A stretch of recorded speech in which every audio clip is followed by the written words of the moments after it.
Yes, student, this is your second chapter of the Horrible book.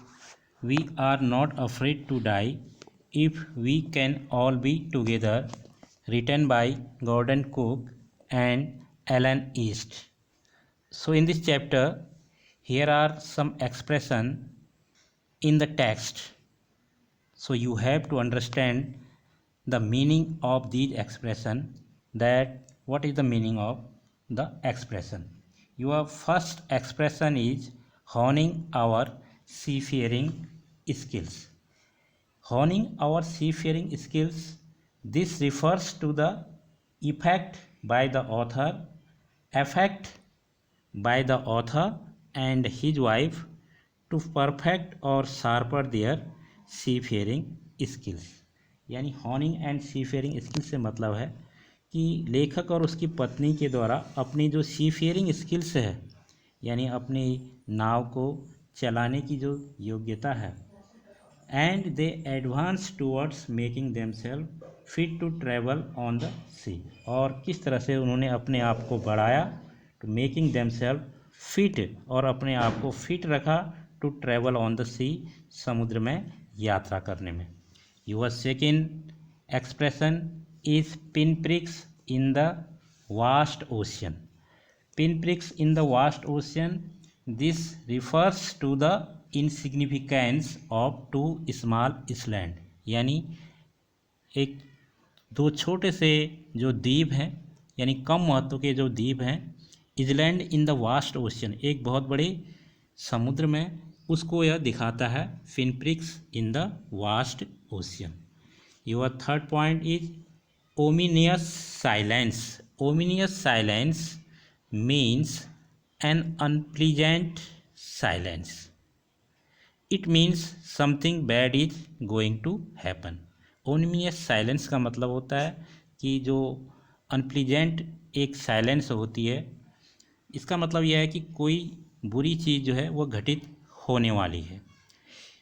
Number 4, a tousled head. Tousled head.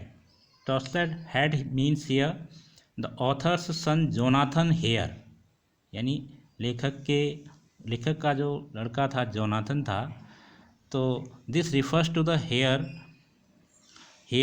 In a disarranged hair of the author's son Jonathan, यानी लेखक के पुत्र जो Jonathan था, उसके जो बाल थे वो डिसअरेंज्ड थे, यानी अस्त व्यस्त थे, उसको यह शो करता है. This refers a tousled head. Number 5, that is the last, mayday calls.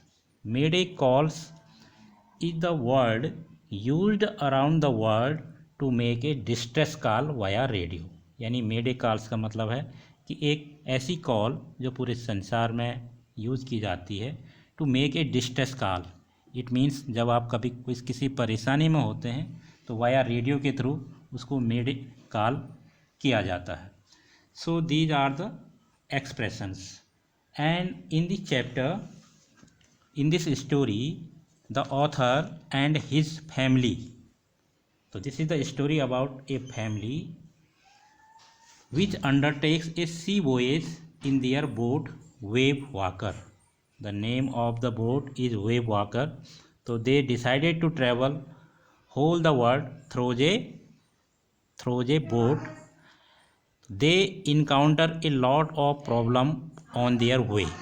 यानी रास्ते में उनको बहुत सारी परेशानियों का जो है सामना करना पड़ा. तो it is there courage, strength and the feeling of togetherness, यह उनके साहस की वजह से, उनकी ताकत की वजह से, और उनके जो साथ रहने की जो भावना थी, तो that helps them to keep their wits together, जिसने उनको आपस में जोड़े रखा. And overcome all the odds, all the problems, और सारी परेशानियों से वो बाहर निकले. So this is the name of the chapter, we are not afraid to die. हम मरने से नहीं डरते हैं.